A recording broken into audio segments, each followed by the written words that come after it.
அஜந்தா குகை ஓவியம் அமைந்துள்ள மாநிலம் எது? அஜந்தா வந்து அவுரங்காபாத், மகாராஷ்டிரா. அஜந்தா குகை ஓவியம் அவுரங்காபாத், மகாராஷ்டிரா. இது புத்தருடைய பிறவிகள் பத்தி கொடுத்திருப்பாங்க. இதுல புத்தரின் எல்லா பிறவிகள் வந்து ஓவியமா வரையப்பட்டிருக்கும். அவுரங்காபாத், மகாராஷ்டிரா. முதல் பௌத்த மாநாடு நடைபெற்ற இடம், முதல் புத்த சமய மாநாடு ராஜகிருகம். யாரு கூட்டினது? ராஜகிருகம் அஜாத சத்ரு.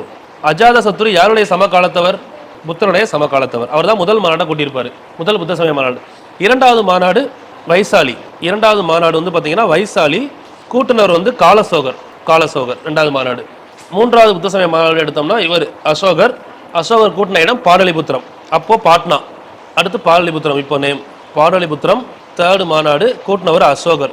இந்த 3 மாநாடு வரைக்கும் இருந்தது வந்து மகாயானம் தான், சாரி ஹீனயானம் தான். மகாயானம்ன்ற ஒன்று உருவாகவே இல்லை.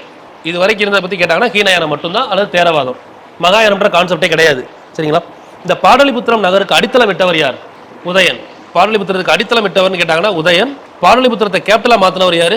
காலசோகர். பாடலிபுத்திரத்தில் 3வது மாநாட்டை கூட்டினது யாருன்னு கேட்டாங்கன்னா அசோகர். 4வது புத்த சமய மாநாடு நடைபெற்ற இடம் காஷ்மீர், குந்தலவனம். காஷ்மீரில் குந்தலவனம். இதை கூட்டினவர் யாரு? கனிஷ்கர். கனிஷ்கர், காஷ்மீர், குந்தலவனம். ஸோ இந்த மாநாட்டில் தான் 2ஆக பிரிவாங்க, ஹீனயானம், மகாயானம். இந்த மாநாட்டுக்கு தலைமை தாங்கியவர் யார்? பிரிஞ்சதுக்கு காரணம் யார் அப்படின்னா நாகார்ஜுனர். ஸோ இந்த காலத்தில் சிறப்பு பெற்ற பல்கலைக்கழகம் எது அப்படின்னு கேட்டிங்கன்னா இவர் காலத்தில் மதுரா. ஏன்னா மதுரா வந்து சிற்பக்கலை கல்லூரி. இப்போ நாலந்தா, தட்சசீலம் இருக்கிற மாதிரி மதுரா வந்து சிற்பக்கலை கல்லூரி. இவர் காலத்தில் சிற்பக்கலை சிறப்பு பெற்றிருந்ததுனால தான் 2ஆக பிரிஞ்சிருக்கும். அதனால் இந்த கல்லூரி வந்து பார்த்தீங்கன்னா இவர் காலத்தில் முக்கியம். இதை பின்னாடி 1010 வந்து பார்த்தீங்கன்னா 1011 இவர் நடிச்சிருப்பார். 17 முறை படையெடுத்து வந்தார். கஜினி. கஜினியால் இடிக்கப்பட்டிருக்கும் பின்னாடி.